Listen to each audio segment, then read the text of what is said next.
And I remember asking my mom, why is my dad like this? And this is a very genuine question that could have been met with a lot of sympathy. But I remember my mom saying, that's a victim mentality. You are not a victim.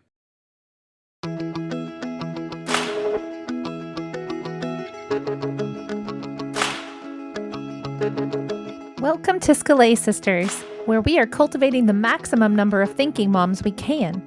This is the podcast for classical homeschooling mamas who yearn for something more than just checking boxes and getting it all done. Scholé Sisters discusses topics that matter to those of us who believe that educating ourselves through reading widely, thinking deeply, and applying faithfully equips us for the task of educating our children. I'm your host, Brandy Wenzel. To get my free, almost weekly, mostly Charlotte Mason newsletter, go to afterthoughtsblog.net/subscribe and sign up. My co-hosts today are Misty Winkler and Abby Wall. Misty is a homeschooling mom of 5, including 2 graduates. She writes and podcasts at simplyconvivial.com and is the author of The Convivial Homeschool. Abby is basically the queen of the Scholé sistership. Abby is a country-living farmer, rancher, a loving wife, and mom of 5 who homeschools and reads whenever she can. Have you heard about our upcoming Sophie Mentorship? It starts very soon, October 23rd.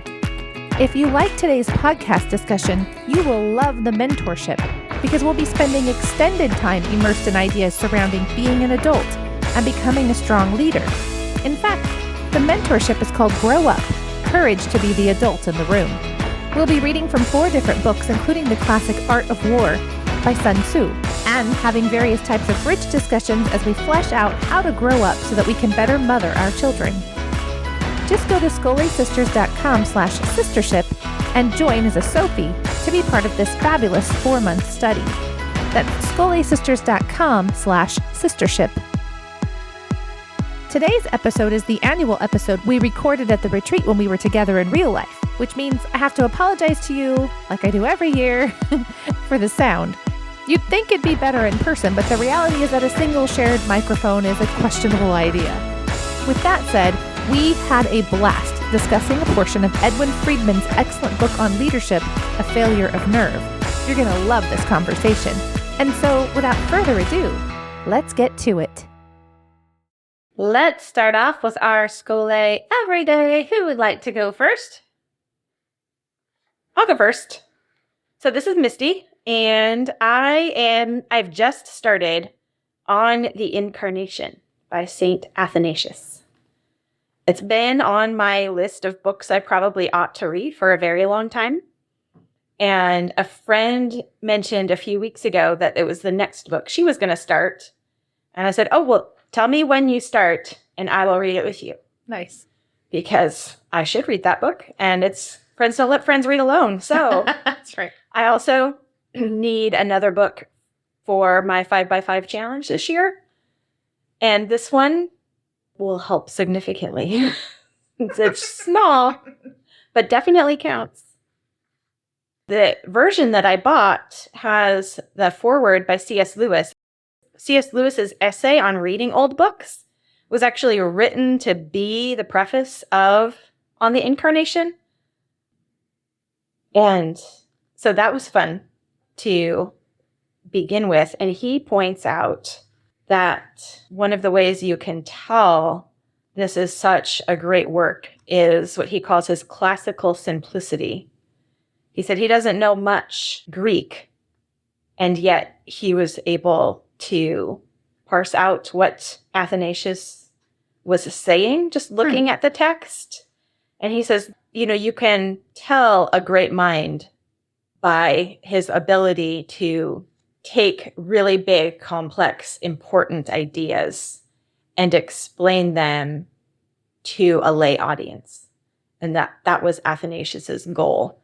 And so C.S. Lewis was commending the translation as being a translation for lay people and not for academics. And he would say we need more of that because these works were written for laity. And then a lot of the translations then actually overcomplicate, add a layer of complexity or obscuring because of the audience they're intended for and maybe to keep people away from it. So I only just started. It is a really clear, fascinating work. It's one of those works where every sentence counts. Like if you were underlining or highlighting or anything, or like choosing what to comment in place, it's like, well, any sentence. There's no filler. So it's short. It's a short book. But that's because every single sentence counts. So I'm looking forward to reading this and then talking about it with my friends. Or a friend. I love it. So you mean to tell me that if someone is giving a speech or writing something and they sound incomprehensible, that doesn't mean they have the greatest mind in the room? Is not a sign of intelligence. It might not be. Hey, I fell for that for a very long time. I really thought, that the person that sounded that impressive. Why? What? Am I making you uncomfortable? No, I really didn't. I really didn't mean a specific person. Oh, okay. I really didn't. I just mean in general that I thought if it sounded really fancy and impressive, and I have to be careful with that because I do think there are times, for example, I had a hard time reading Milton, but it was because I didn't have any background in mythology. Right. So reading him now after teaching my kids mythology is very different from trying to read him in high school. And I just really didn't know much beyond who Zeus was. Like it wasn't enough to read it comprehensively. It doesn't mean it has a bad book. It means that I was undereducated. Right. So I don't mean that. There are times when it's obscure because we don't get the reference or whatever. But I just, for a long time, I thought if it sounded really fancy, it's kind of like when you're in high school and you think, it's like if I write it fancy, my teacher will be impressed. Mm-hmm. Well, anyway, I was that academia type style that's just full of jargon, and it's not actually great writing, but it's meant to just kind of signify where you belong. Wow, I'm an academic. My credential is that I can write like this, and no one can understand what I'm saying. It's the academic equivalent of a $5,000 purse. Tells you everything you need to know. Well, all right. This is Abby, and I pre-ordered a book. I don't usually do that, but I was very excited because a few years ago, I read Emily Wilson's translation of The Odyssey, and I just loved it. And I've been waiting for this book to come out because I've enjoyed her writing style so much and just the way she really cares about the poetry. She wrote it in pentameter. Like she's kept everything. Just, it's so poetic and it's so well written. And so I just loved that. And I thought, well, the Iliad is a little bit harder of a read because it's definitely more, war and gore. And might be great for, teenage boys, but sometimes I don't always love all the details of battles. Unlike the current meme going around the internet, I don't actually think about the Roman Empire every day. So, or even the Greek, but I love her writing style, and I'm just in part of the introduction. So I just got it this week, actually. It came in the mail, and I was so excited. The book is beautiful, right? The paper is even lovely. It is well crafted. It was a very expensive book. It is more than I would normally spend. It's not Norms and Nobility expensive, but it is a beautiful hardbound book.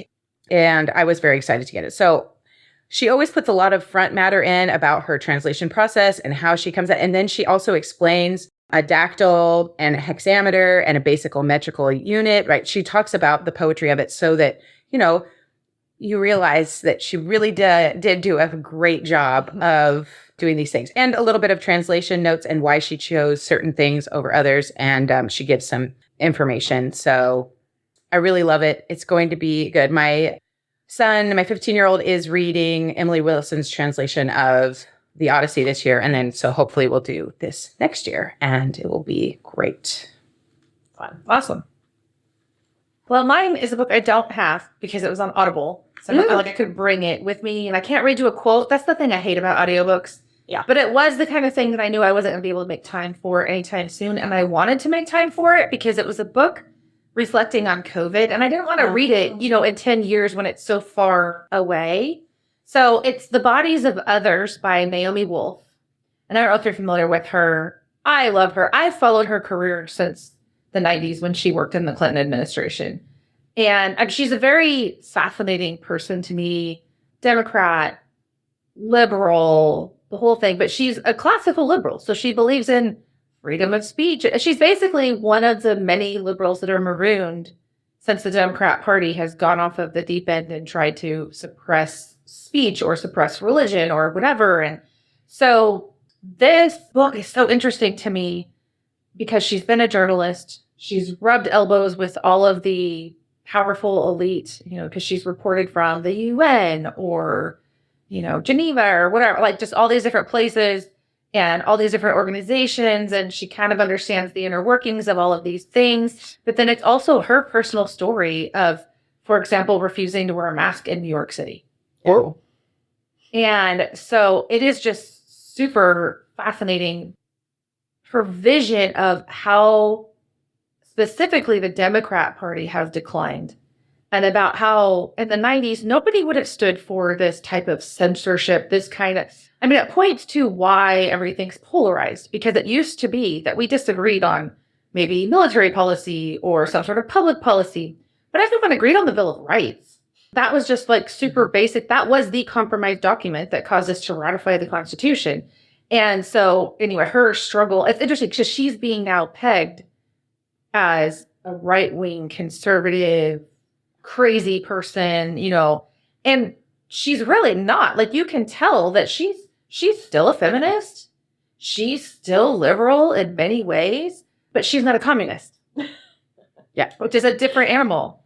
And it's probably very unfair to a lot of liberals that they're getting grouped in with communists because of the most vocal part of their party basically representing that ideology, not by name, but, by what they're doing. So anyway, so the book is just super fascinating because it is both this big picture look and her unique perspective as having lived in many countries and been involved in politics for many decades and all of these different things, but then also her personal journey, which was very different from a lot of ours because New York City was one of the most locked down places in the world. And so, what she experienced was what a lot of us kind of really didn't, So anyway, I recommend it. I think it's a fascinating book. Yeah, I have a friend who read that book, and she is in charge of our book club. And so one of the things is she actually took a quote, I wish I had my bookmark here, from that book because it was so compelling to her. And she tried to get us all to read it, but no one else voted on that book for her. So I would have read it, but she just said it was such an interesting take. And she reads very widely, very faithful Christian, but just can take a lot of those things. And she says, no, what she has to say is very, very important. Like it was. I would really say by the end of the book, I kept thinking, does she realize she's a libertarian? Really, because really that's what it sounded like. Because one of the big differences between a mainstream conservative and a libertarian has to do with their view of things like gay rights, right? Those and abortion, probably. Right, those kinds of things. And so she really came across as what I would call like the liberal libertarian more than anything. So it was anyway, it's a really good book. And I think maybe people that were in places that were a lot more free would do well to read it because I don't think just in talking with some people, they realize what some people went through. I think my experience was kind of middle of the road. I feel like your guys's might have actually been worse than ours just because of where my county was, not because of my state. My state was terrible. But when I talk to a lot of people in the Midwest, it's like, oh, it was no big deal or whatever. Yeah. But you have to understand that the mentality that brought that about wants to like do that to everybody from the federal level instead of at the state level. So do those kinds of things, I should say. Mm-hmm. So anyway, really good book, I thought. And she's a great writer. So, it's fun to listen to. The worst thing about it was the Audible reader was not that great. Mm-hmm. Oh. That's tough. It was read by the author is best. Yes. And I really like listening to her voice, so I wish she would have read it. Like, she doesn't have an unpleasant voice or anything. She probably just didn't have time. But, she's a woman, but the voice was a man. So it was a little bit of a mismatch in some places, and he got a little bit more expressive as it went on. But the first part, he almost sounded one of the robot voices, you know, like it was just like the difference between him and the robot voice was very, very slim. So anyway. Hi, Abby here to tell you about Sistership. Sistership is the place for homeschooling moms to ask questions and share tried and true principles from years of experience. We have thoughtful, intelligent, thinking moms that read widely, think deeply, and faithfully apply what they learn. We tackle serious topics, but don't take ourselves too seriously. We value educational principles over products, and we'll always be ad-free and drama-free because we refuse to take offense at differing opinions. We seek truth, goodness, and beauty, and would love for you to join us in Sistership. It's free. Come for the encouragement and stay for the fun. The title of this episode, I did not name this episode. The title of this episode is Empathy is Bad for Your Kids. Probably, since you didn't name it, that just means this is a working title and not what the graphic is actually going to say by the time you get around to it. I don't know. I feel like I want to make that graphic. Just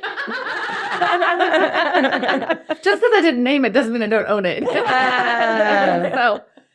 So we are discussing a book called, a very small section from a book called The Failure of Nerve by Edwin Friedman, which we are all going to be reading in Sistership as part of our upcoming Sophie Mentorship, which I will get into later.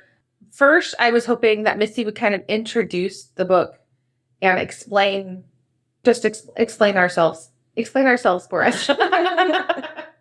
This book is so full of a lot of ideas, and they're all connected to this idea of leadership and like leading a group of people, a society, out of dysfunction. And so one of his claims is that a society scales but operates in the same way. So a family is a society, a church is a society, a town is a society, the country is a society. Like they're different scales and they're organized around something different, but they all function or dysfunction in the same way. So the same principles apply. And so he explains the dysfunction of our current society so well. He really does. He nails it, while also demonstrating that what we often try to do to help it is often making things worse instead of better. So the subtitle is Leadership in the Age of the Quick Fix. And the root of his proposed solution isn't a quick fix that we just discover, we need to know, we need to tell someone the truth. Just giving people the relevant information, that's not actually going to fix anything. You can't just slap on a fix. Identifying the problem as a start, and you're still far from improving the situation. But actually taking responsibility for ourselves and becoming more mature ourselves, being a mature presence in the situation, disarms and neutralizes the immaturity that's inherent in a dysfunctional situation. So he uses the word anxiety and imaginative gridlock quite a bit. And it seems like what he's really getting at is that a society is a conflict between the mature and the immature elements. I mean, he also uses anxiety, but when immature people are in charge, it is not surprising that people would experience a lot of anxiety. It's unpredictable. It's not a stable situation. And so then immaturity and anxiety just compound and build and build. And there is no quick fix for that. You have to pull the plug and let things circle. There is a place in the book somewhere where he talked, I know we're talking about a specific area, but where he talked about how you end up vulnerable. Yeah. And when I read it, it felt like a checklist for our current political situation. And I just thought, no wonder we might not all agree on the solutions, but why the vast majority of the country is kind of high anxiety right now about our nation and where it's going.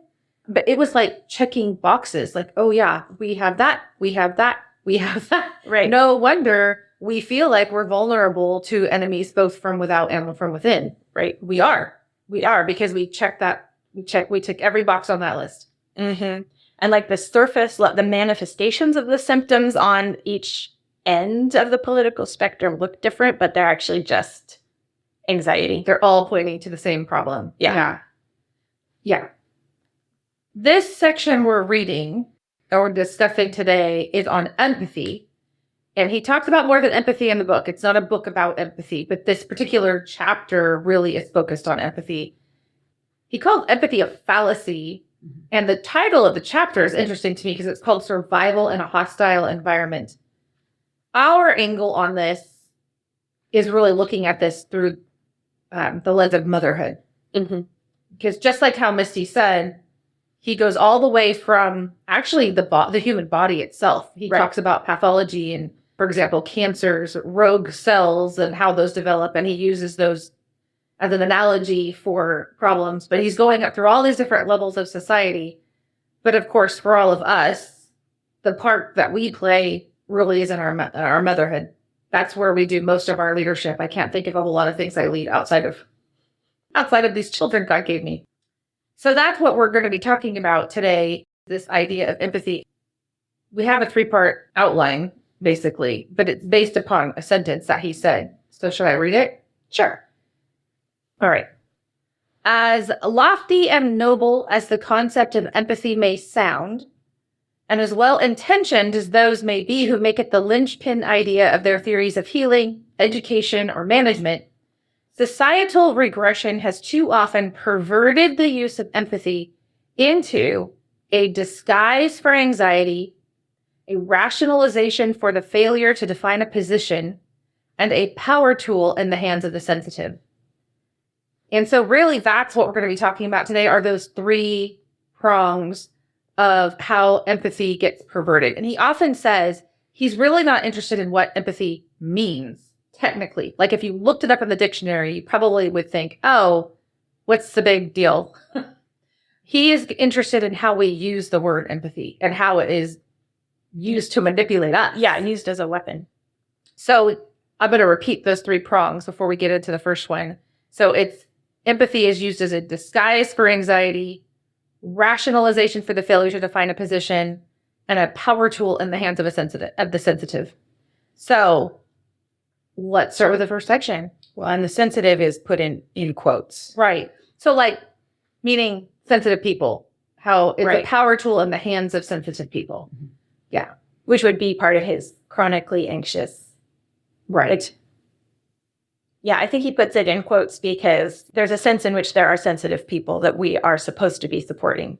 And he's talking about people who are using that as their it's like I think now we would say a victim mentality person. Right. Yeah, there are a few words in this book that I feel like are a barrier to entry for reading the book. Yeah. Because he's using the words in a different way than most of us use them. And so it makes it hard to explore the ideas because it's like, I don't want my children to grow up to be insensitive. Right. You know what I mean? And so, but that's not what he's arguing for. But if you don't really engage with the ideas, then it could come across that way. Just like little sentences here and there could be strung together to mean that he is arguing for cold-hearted insensitivity or something like that, which is not at all right. Because like the quote he puts at the top of the chapter is, the rejection of empathy is not the rejection of emotions. Right.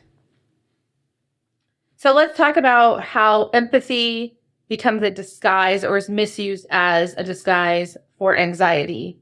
Specifically, I want us to keep coming back to what does that look like in the home? How does that affect mothering? So earlier in the book, he has like a table of characteristics of the chronically anxious in families and American civilization. Just a comment he puts at the bottom of the page, I think speaks to how empathy is a disguise for anxiety, because he says what the anxiety looks like, or an anxious leader is functioning in order to soothe rather than challenge. And I think that's part of the goal of empathy. You know, the feeling in, he talks about the translation later in the chapter, but entering into and trying to experience the emotions or the situation, the plight of others. The goal of that is to soothe, which I think is a better word choice than comfort, rather than challenge. And then he says, and to seek peace rather than progress. So it's like a peace at all costs kind of Capitulating. basically. Yeah. Isn't that what most of us did at the grocery store with a toddler that's freaking out or whatever? In that moment, you're not trying to get them to be more mature or whatever. At least not if you haven't gone to some sort of parenting class that really tried to force you to think differently about these things. But you're just thinking about, how can I get this child to stop? This is embarrassing. It's disruptive to others. It's disturbing others. And So give him the candy. right. Like give him what he wants or whatever it is. Or even if you take the whole, okay, we're leaving resort, there's still, it's not really challenging, or at least not necessarily challenging for growth and for increased maturity or anything. Yeah.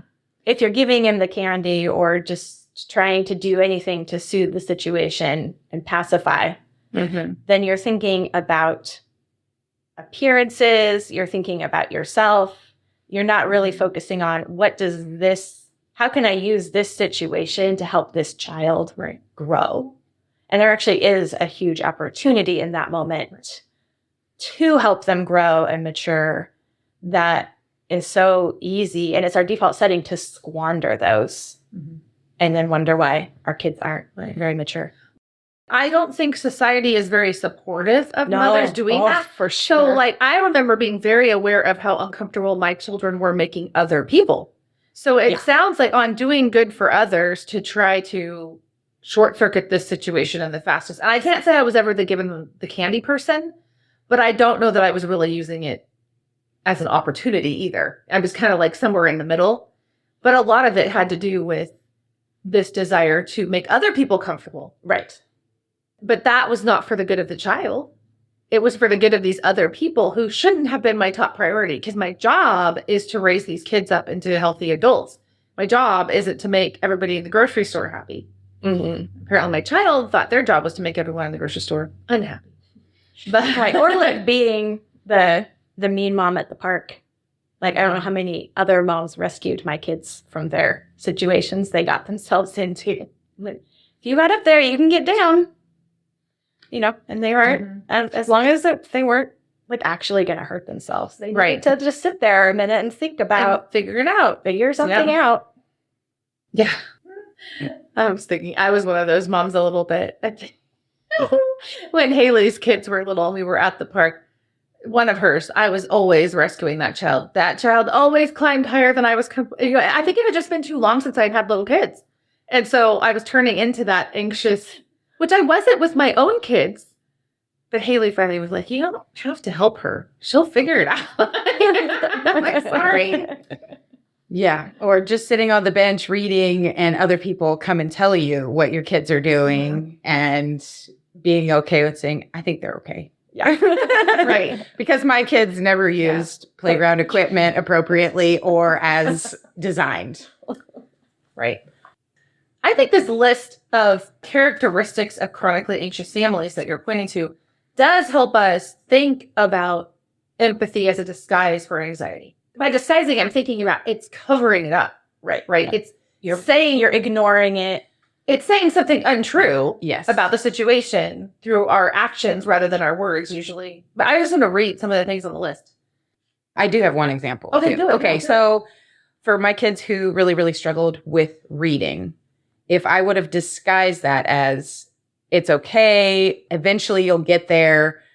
I know this is hard. I know this is hard for you and things like that. Like those might be true things, but we are going to still practice and we are still doing this and it's going to be not fun. And yes, I know it's not coming very easily to you, but we have to keep doing this. And I think a lot of times when we have a learning disability and it's something that's maybe not reading or math, you know, some other thing, like maybe it's handwriting or memorizing times tables. Well, you don't really need to do that because you can have a calculator, right? Like there's these things that we choose to disguise because, you know, math tears, because while maybe grocery store wasn't an issue, we've definitely had major issues with trying to learn how to read because it is more difficult for these kids. But mom spending her time almost like emphasizing the difficulty by reinforcing that, the empathy, sitting with. Yes. Instead of actually what we just need to do is do our phonics lesson. We need to learn why this works and continue to go on. And and maybe we need to repeat it 6 times before it clicks in their brain. That actually reminds me of the story of my very first days of motherhood. I actually think I had a baby end up in the hospital because too many doctors were interested in being empathetic to a new mom. So I did not know it, but I had almost total lactation failure.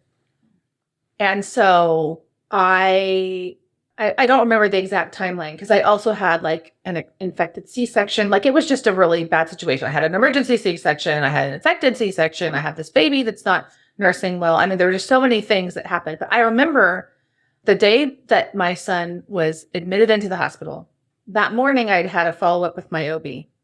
And I said, I don't think the baby's doing well. And kind of described some things. And I mean, none of my friends had babies. So I had no like point of reference or anything. So I had anxiety, but in this case, I would say well-placed anxiety. Like I thought something was wrong. And it was the whole, well, all young moms think, all first-time moms think that you'll get it. It'll be fine. It's so rare for, nursing to go wrong or whatever.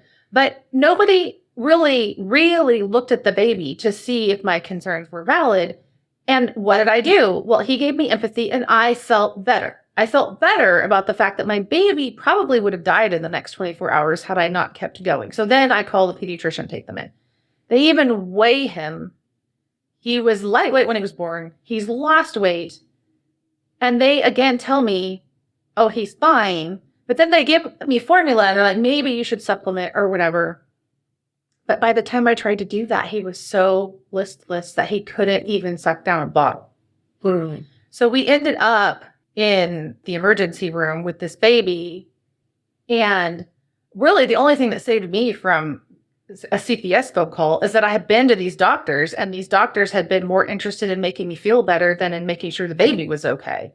But it showed that I was doing my job, and trying to do. Anyway, I hadn't thought about it in that regard, but empathy really short-circuited that process. Nobody actually listened to my concerns. And I was not interested in someone making me feel better. I was interested in someone telling me the baby was okay. But no one really addressed the baby. They addressed my feelings and insecurities. But some insecurities are well-placed. I actually didn't have a milk supply. To support life. Bad. Yeah. That's really bad. So anyway, that just came to mind when you were mentioning that. Because it really did cover up the situation. So on this list, he goes into things like, everything from losing your sense of humor to organizing around dysfunction and adapting to immaturity. So you think about like the tantrum and about how the child that throws the biggest tantrum is actually the one ruling the roost. Projecting fault or blame, becoming pessimistic, focusing on safety rather than adventure, having a low pain threshold. So you're very sensitive to every child's complaint or whatever. Anyway, the list is great because it does show us kind of where we might start to be going sideways and covering up and indulging the anxiety rather than working for fixing it. Yeah, it took me a while to figure out what he was saying with togetherness as a supreme value is seeing on the problem list. But I think the tantrum example is a good one for understanding what he means, where if the priority is getting along and will sacrifice anything to get along, that's dysfunction. So I was like, okay, we have to figure this out. What's the distinction? Right.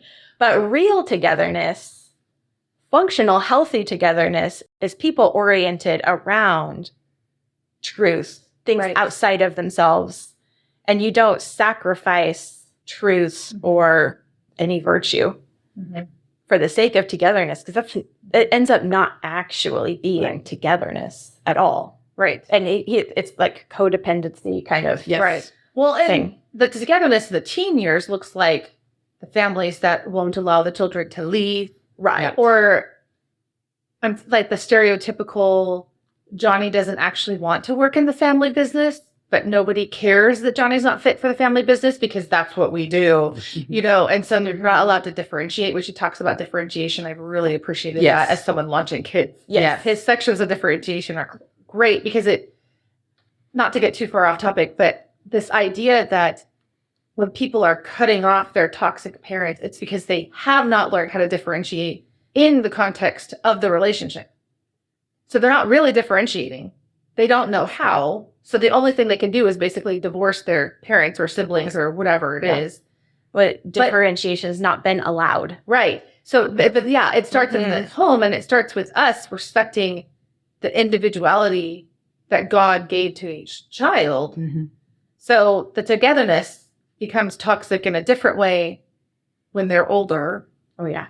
If we're not careful, just, I really think some of that is just we don't want them to grow up and out of the family, which is completely unbiblical. But I mean, it's a response that a lot of us are tempted to have. And differentiation is very uncomfortable when your kids start doing that. It's, whoa, what's happening here? And sometimes they're just testing things out and saying things that they don't actually mean, but but they're coming to a point where that I think the kids that hide it and suppress it, that's where it erupts. Yeah, it erupts and then they go off. Right. So I think that not suppressing that differentiation as it's coming is a good thing. And not to be so shocked. Yeah. Yeah. I mean, when my kids were little, I think I discouraged differentiation, and I don't think it necessarily was wrong. But you're 10, 11. We're not going to run to 5 different sports. We're not going to do all this stuff.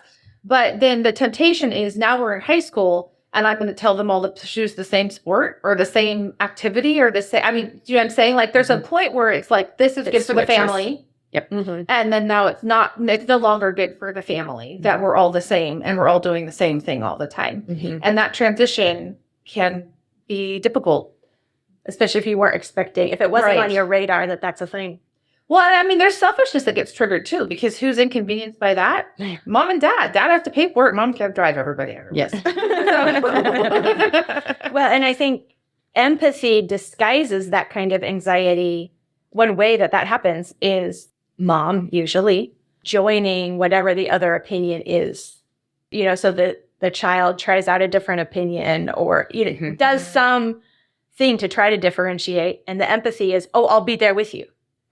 I hadn't thought about it that way. Like, oh, I'll jump there too. Like, wherever you go, mom will be right there feeling it with you. And, they're like trying to no, mom, give me some space. Like, I'm trying to go to a space you won't go. And mom keeps trying to stay in their space. Interesting. I feel like we could just talk about this forever, but let's go on to the next one, which I find this one of the list the hardest to talk about. So empathy is perverted into a rationalization for the failure to define a position. Yeah. And that, to me, is the hardest one to narrate. Well, what he means. Like, what does he really mean? I mean, I guess in maybe a large organization, it's a little bit easier, but I'm trying to think of a good family. Well, I mean, families have to take positions all the time, like your position on phones, your position on, families set boundaries and draw lines. But if you actually draw a line, then as the parent and the authority and the leader, you have to hold that line against the discomfort and the testing, or you didn't mean it. Right. And so if you take a position that you're not actually willing to enforce, you can use empathy, I think, as a personal excuse for not holding your line. Or there's a discomfort in even drawing any line or taking any position on an issue. And so it's the reactivity or kids' behavior can be erratic. It's not logical a lot of the time, but we assume whatever they do, we're just going to support them.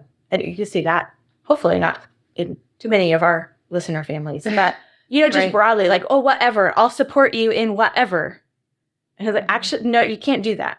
It's not real support or real love to help someone out in rebellion or perversion or any, that's What's interesting too, when you combine this with what we were talking about with differentiation, I'm trying to think of something that's a little bit more neutral with people. So let's say drugs. okay.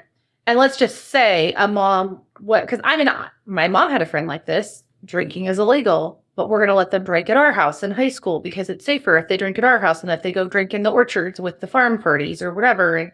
And so there was this whole rationalization for not holding a position.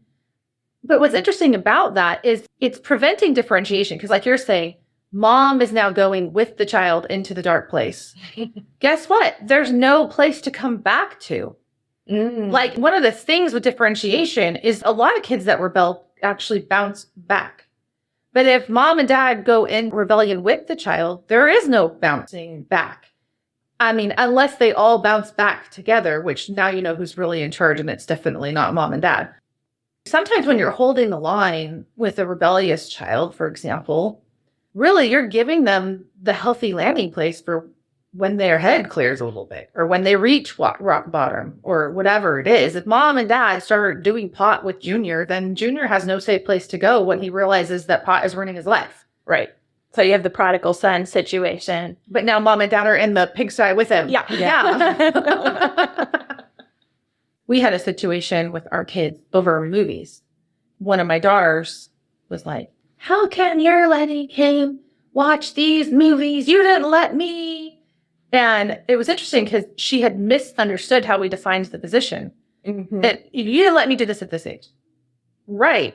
Because you had such nightmares that you were bothering me in the middle of the night. That had nothing to do with age. It had to do with your ability to handle this. He was fine. And had a nightmare in years. So, if you had been able to handle it, but she misunderstood it as an age thing and that we were compromising. We're shifting. He asks and he gets what he wants. And it was like, no, it's what he can handle. We're not giving him things he can't handle. You couldn't handle it.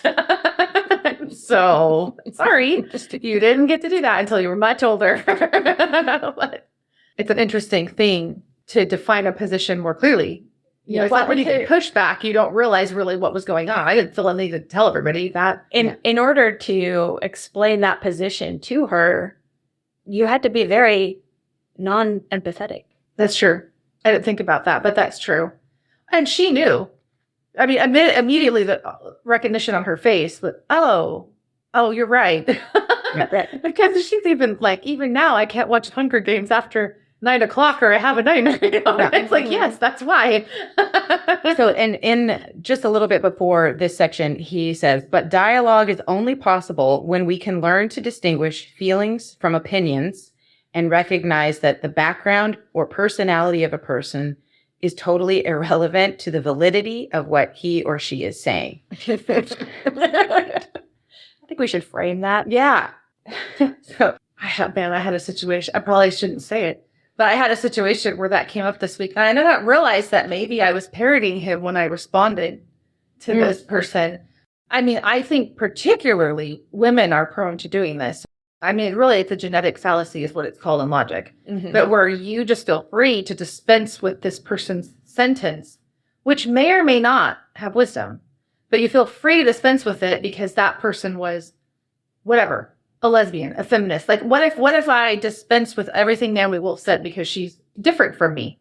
She's a feminist, longtime Democrat, whatever. So I'm not going to hear anything she has to say. But I think it's very typical to say we're going to reject. She's a great writer and a great thinker. And I would have missed out on a lot if I discarded her because of who she was and how she was different from me.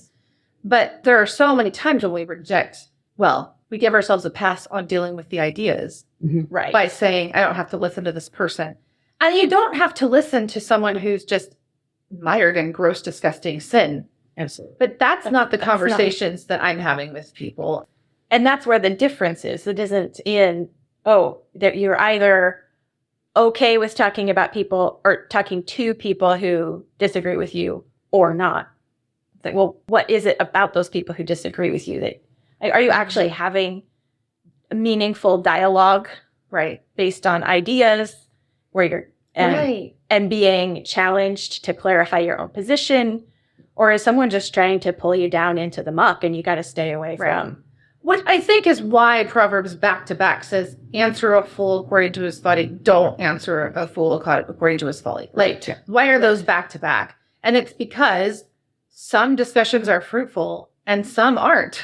Yeah. And it is efficient to just realize when this discussion isn't going to go anywhere.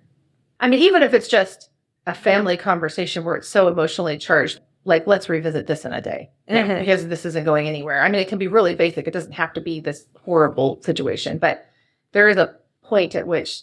Yeah. We've talked about that. We're like, we're going to table this discussion right now. I'm going to think about it some more. And then we can come back and have more of this discussion when I'm, I've told my kids before.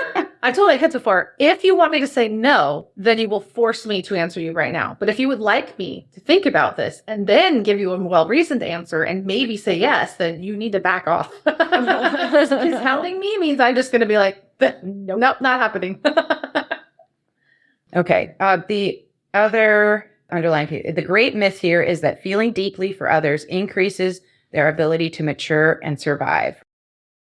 Ultimately, we want to help our kids grow and mature and launch. I mean, all of us are in that phase now, but understanding that if we are just going after the feelings, and I am you have the feelings. Yeah, I have the feelings, but I know that is not healthy for them. And I've known that for a long time. Just because I can understand or do those things, that's fine. But that cannot be my primary purpose for them, to make them feel good about things. Yeah. When they do wrong, they have to be called into account for wrongdoing. Right. When they do well, good things, right? Like, these are things. We cannot just be embroiled in emotions all the time. I would go crazy, and the rest of my family would not be happy with me either if I was just... I do want to know if some of it, too, is having a short-term versus long-term outlook on things. Yeah. Because I'm thinking specifically of a friend I have who I would say is very sensitive to her children, but in the best way possible. I mean, it kind of reminds me of the story I told about my lactation failure. When no one would listen to her, she realized there was something wrong with her child, and that sensitivity served her well. Yes. And that included understanding that there was grief involved in this. So, like, there was an emotional component to what was going on. But her goal was not to soothe him in the moment. Her goal was to help this child get well. And so she was working really hard. She was studying at night. She was reading all these books. She was doing these things. And that, I think, was driven by the deep emotional feelings that she has for her children. Sure. But it was in the healthiest way possible. So I feel like, he says, right, we're not discounting emotion at all. Mm-hmm. So it's just, but I do think that lots of times the way that we use empathy, it's a short-term. It's a quick fix. Yeah, feeling better. It is. It's a quick fix. We want them to feel better right now, which lots of times ends up being we just swept that under the rug. And then you look back and you do that enough times, there's a big lump with your rug. I saw that Disney movie. Well, and later on in the book, when he's talking more about healthy leadership, he talks about how you can't be a leader unless you do maintain the connection. Mm-hmm. You can be strong and self-differentiated and cut all the toxic people out and leave them behind. You're not leading them. You're not helping them. Right. To be a leader, you have to be connected to the situation and differentiate, like not emotionally manipulated by the situation. Well, that is the definition of a healthy family with grown children. Yeah. Connected but differentiated, where everyone has a respect for each other's career and family and spouses and all those different things, and yet deeply connected, happy to see each other at the holidays. I mean, that's the ideal we all want, right? Mm-hmm. Yeah. Anything else about this before we move on to the third one? We should do it. Okay, so the third way that empathy is perverted and therefore bad for kids is becomes a power tool in the hands of the sensitive, the quote-unquote sensitive. Is this like Instagram in a nutshell? Be sorry for me. Come wallow with me in my Instagram crying face. I mean, it depends on how you curate your list of follows, but yes. I did it by deleting the app. That's my curation. I was like, goodbye. You guys just have to send me your pictures directly. I think this is the sensitive in this case are most likely the children. Sensitive in an unhealthy way, where the children are in control of the situation through emotionally manipulating their mother. And that happens. It's easy to happen. It happens so often. I think as moms, we have to be on guard for that temptation and not just assume like, oh, that's, a problem over there for some people. Right. It's super common. It's an easy temptation. Yeah. The other temptation I see is women saying that they're more spiritually aware, like sensitive to something going on. I have seen that where they like, well, I've just been praying about this and I really, feel like this is, and putting it on there and then projecting that onto their husband and trying to effect change by saying, well, I understand something so deeply and it's very powerful. And so their husbands want to listen to them, and okay, well, maybe I didn't see that. And they're reading way more into a situation.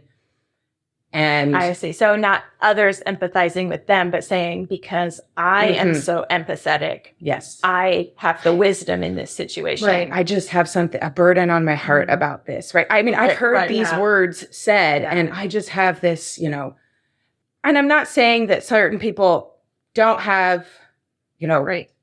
There's a healthy way and an unhealthy way. Right. Like pretty much everything. Right. Yes. I actually was thinking of a third way when this happens. And I have seen this, but less common than what you mentioned, Misty. But where mom is sensitive, and so everyone has to tiptoe around her.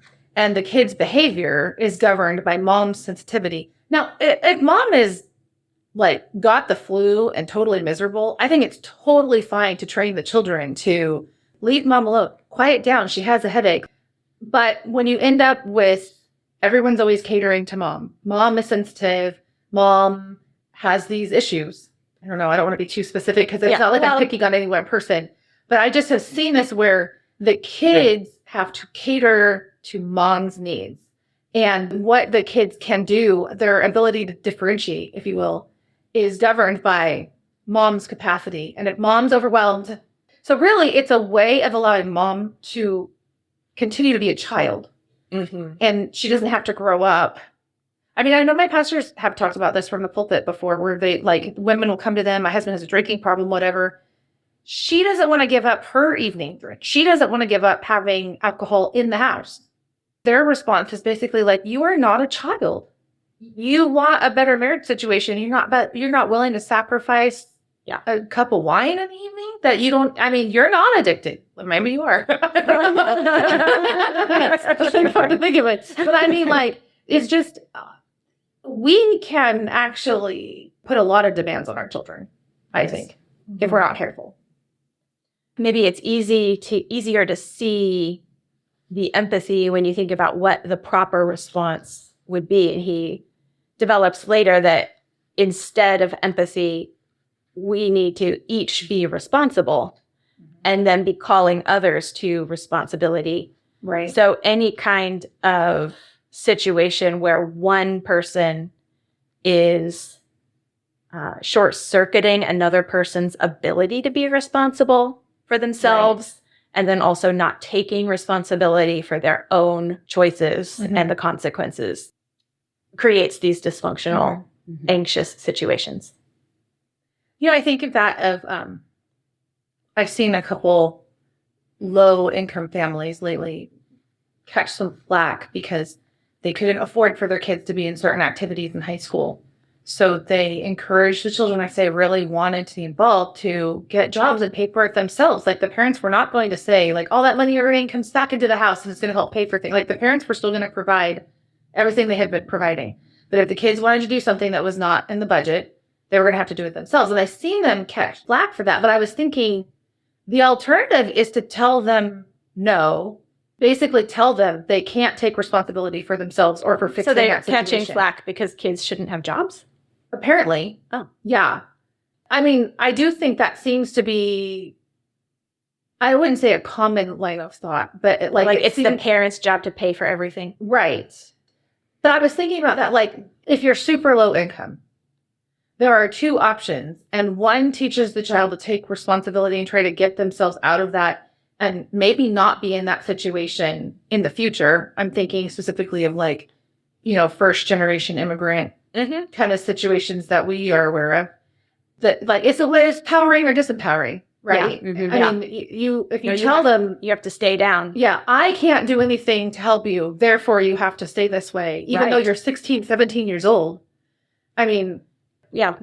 Working to get something is like the American way, I thought. well, I mean, you meet progressive people all the time where the thing that was difficult in their house, whether it was having a sick parent or maybe a widowed parent or having low income or whatever, like that was the thing that was the opportunity for them to take more responsibility for their own lives. Right. And I think that's where we see the difficulties in life could be an opportunity for growth, but often aren't because we feel bad for someone somewhere in the situation we feel bad for, and we think, oh, they shouldn't have to take that responsibility. So we short circuit it when really it's like, you know what? Yeah, it's true. A lot of 11-year-old kids don't have to step up for this, but this child's mom has cancer. And so what an opportunity, like that could be the one silver lining in the whole thing. Is that he really grew in this or she really grew in this or whatever. I mean, because there's a lot of bad situations where that's the only benefit is that somebody really grew up a lot. And that is actually valuable. I don't know, maybe I didn't make this connection before, but maybe a part of the dysfunction is thinking that being a grown-up isn't something that anyone should have to be. Well, I mean, isn't that the whole Adulting is hard. Oh. Like, no, adulting, which one shouldn't be a No, I agree. But it's the goal, actually. Right. We were having a discussion about Peter Pan the other day with our kitten. And I was like, I just don't think we should ever forget that who's locked out looking in the window at everybody having a great time? Peter Pan. Right. Nobody has tolerance for that person who refuses to grow up. Not really. Nobody enjoys that person.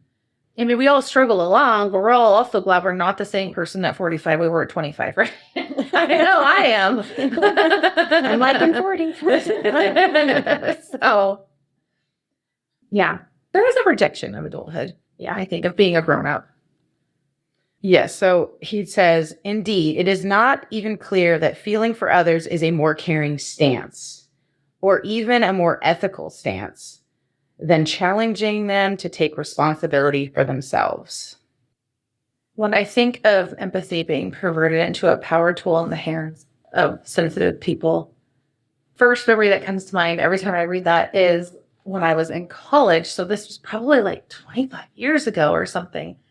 But there was a big controversy on campus, and it was a Christian college, and it turned out some people on staff actually had signed the statement of faith in a disingenuous manner. Like their church that they belonged to, that they were leaders in, did not actually agree with the statement of faith. So something had gone sideways.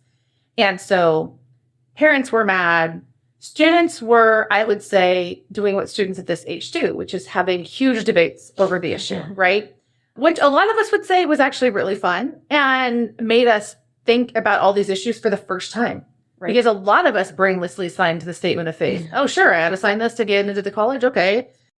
So there was this huge meeting, and while heavily charged with emotions, I don't remember it being like an ugly thing. I don't remember shouting in anger or anything. I mean, it was a long time ago, so I could be misremembering some of this, granted. But I will never forget when this gal raises her hand, and the staff members were there. Like there were, I mean, it was all for real, and says, "Do you feel loved right now?" To the staff members that were being Christian. And I just remember thinking how completely irrelevant her question was. And it's funny, she was carrying how these people felt, But she wasn't confronting any specific sin. And I don't think there really was one. It was a hard conversation, and she was uncomfortable. And she cared about how she felt more than she cared about the truth, which is what everyone was there to find out. They wanted to know more of the story so that they could then make their own judgments about the situation and where they came down on the whole issue. Anyway, it was it was a power tool in her hands. She was trying to short circuit the entire discussion by asking a question about how someone felt as if that was relevant. Shutting down the conversation. Yeah. That's why he calls it's a fallacy. It's a fallacy of relevance. Thankfully, a number of the guys there just rolled their eyes and went on. But I just felt like, if she had done that in the dorms, in the girls' dorm, it probably would have derailed the whole thing. Because we would have been like, I would have been, I didn't realize how this person felt or whatever. But really, I don't think anyone was acting inappropriately. And that's why she didn't say, this is wrong. This is not how Christians should ask. Instead, she asked how someone subjectively felt. Because she couldn't point to a specific. And because she was trying to shut the conversation down. Because she was uncomfortable. She did not and there was toxic masculinity in the room that just moved right on and ignored her. So I have an example of a good use of non-empathy. So, from my own childhood. So I grew up in a very dysfunctional home, and both my parents are alcoholics, addicts, and things like that. So, but I remember being probably 10 or 11, maybe even younger, but I don't remember a lot of specific conversations. This one I remember, it's embroiled in my brain forever. And I remember asking my mom, why is my dad like this, right? And this is a very genuine question that could have been met with a lot of sympathy. But I remember my mom saying, that's a victim mentality. You are not a victim. Wow. And as messed up as they are and their parenting was lacking, this is something that has stayed to my core and has continued to influence. Like, nope, I am not a victim, right? Yes, I was dealt a real rough childhood in a lot of cases, and I wouldn't wish it on anyone, but I am not just a victim of my circumstances. And I have the ability to grow and change and mature. So now, you may be thinking, well, that's really insensitive to say to a 9 or 10-year-old kid, but it obviously has continued to push forward. It directed you in a healthy way. That's right. That's right. I don't know the outcome of the kids I went to elementary school with, but I went to elementary school in inner city, and the principal there, Dr. Haynes was his name. And I think people said that he had come out of the military. He certainly looked like it, like polished shoes, always in a suit. This man knew how to lead these rough kids from a rough neighborhood, most of whose parents were completely checked out. And I just always remember thinking, he is not going to let anyone get away with anything. You were not allowed to be a victim when Dr. Haynes was around. It was the best thing he could have done for any of these kids because they really were being raised in a very hopeless environment. And I don't know what kind of principles they have out there now, but I feel like that's a rare breed now. Like nobody's hiring the ex-military guy to go in and straighten out inner city schools or whatever. Instead, it's the whole empathy thing, right? Well, social emotional learning. Yeah. No, but you know what that's right. That's a huge thing in all the elementary and middle schools. Like it's a whole part and it's part of the critical theory, but the social emotional learning is how I feel. And it's talking about our feelings all day long. Has nothing to do with math. I mean, they bring it into every subject. But what people don't see is that what he gave those kids was a non-chaotic environment, an orderly, peaceful, safe place to be for 6 hours a day. Yep. Where else were they going to get that? And the real safety and security and togetherness, the proper togetherness came from the being responsible. Yeah.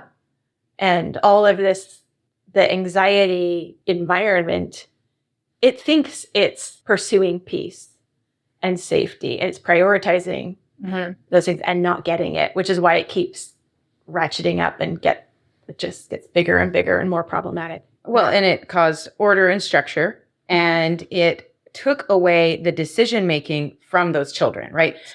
It actually gave them, so many people are like, oh, I have decision fatigue. How do you think a child feels all the time that has no idea, what's going to happen in their family? They have no sense of a routine or control. Right. And then they're just in control of everything that is happening. And so when they have something that's so ordered and structured, it is a place where they can actually rest and do that. That book, Power of Moments by, I think, Chip and Dan Heath, they talk about certain charter schools that have implemented this very rigid structure and control and how the kids are thriving in this. And they have a whole like policies and procedures notebooks that they have to carry around, and they have to have their uniforms just so they have to line up on an actual line.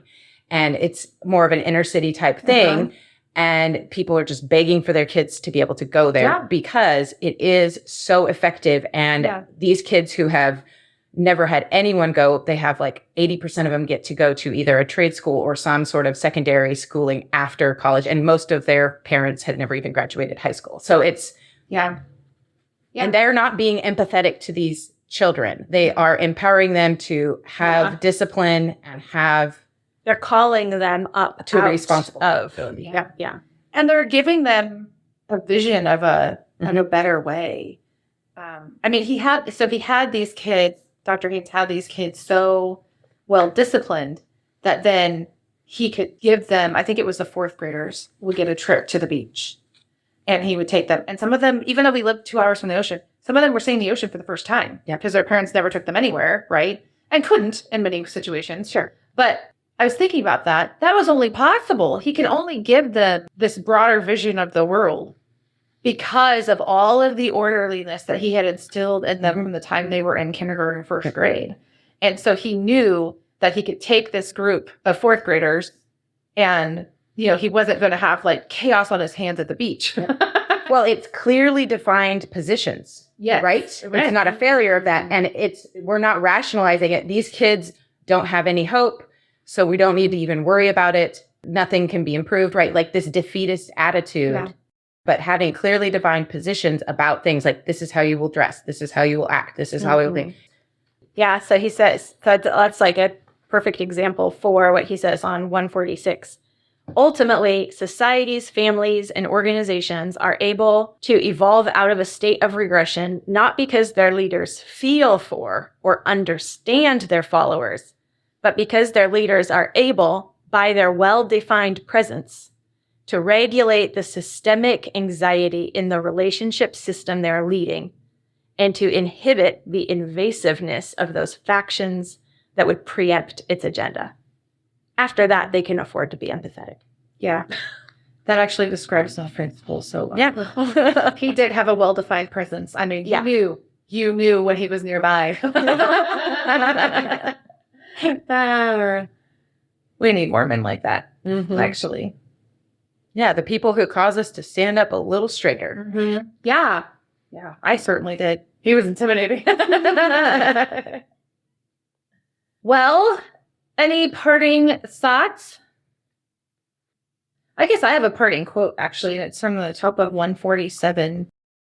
It's pinpointing what leaders really need to be focused on. It. He says this has to do with leaders putting their primary emphasis on their own continual growth and maturity. And that's such an uncomfortable place to be, but to realize how many things, for example, were going wrong when I had a whole bunch of little kids. Really, because I wasn't mature enough for what was going on. Like there were areas where I was weak, where I was underdeveloped, that were directly coming out in how our home was during the day. And the only way out is growth.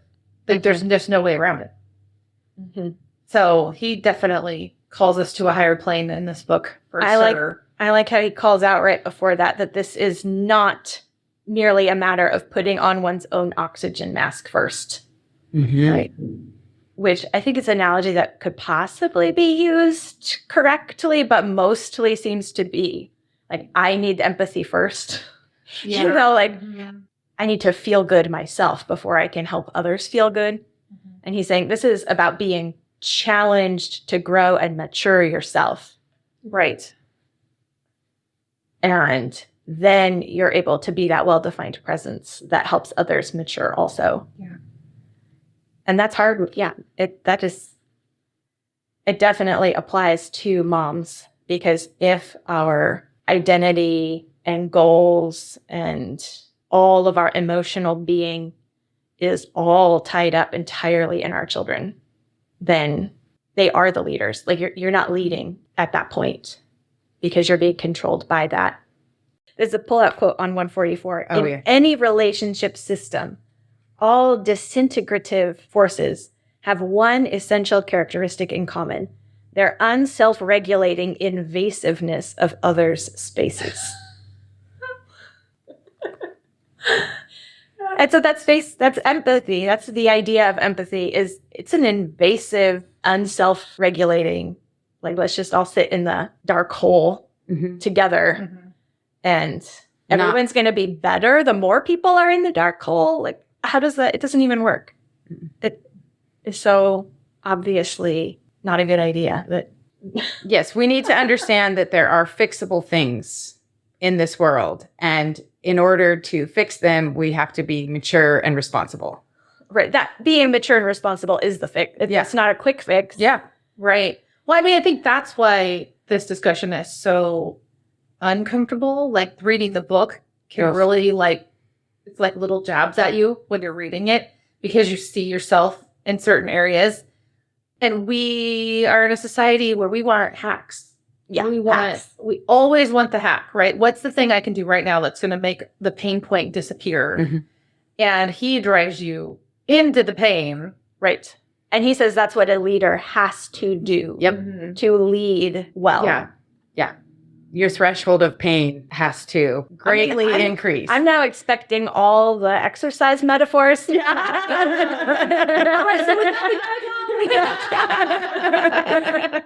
Yeah. That's true.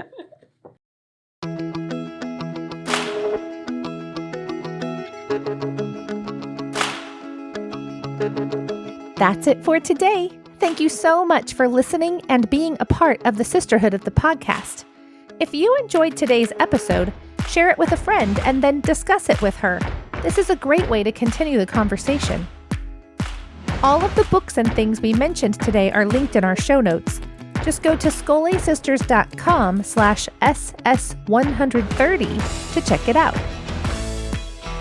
If you want to read the book we've been discussing today, A Failure of Nerve, along with 3 other fabulous books on growing up and leading with Misty, Abby, and me, go to scolesisters.com/sistership and sign up for the Sophie Plan.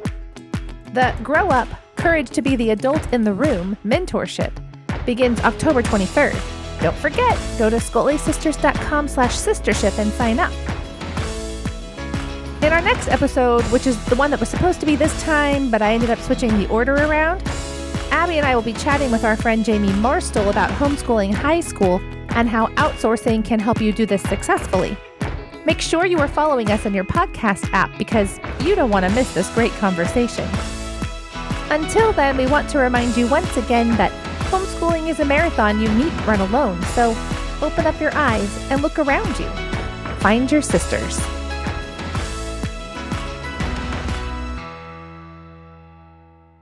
Did you have the bad kids at the park?